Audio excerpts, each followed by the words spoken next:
Olá, sejam todos bem-vindos ao Oráculos Caminhos de Luz. Eu sou a Lohane, trago a mensagem dos oráculos para você. Se você já gosta desse tipo de conteúdo, eu te convido a se inscrever no canal. Sejam todos bem-vindos. Lembrando que é uma mensagem geral que pode estar fazendo sentido para você neste momento, nos próximos dias, alguém que você conhece, mas você não chegou aqui por acaso. Vamos ver qual a mensagem que os oráculos têm para você hoje. Gratidão, universo.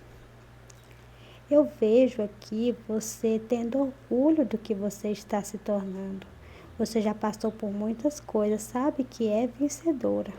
Não se diminua para ser aceita. Liberte-se da culpa, dos medos e do desapego, para que assim você possa ser feliz.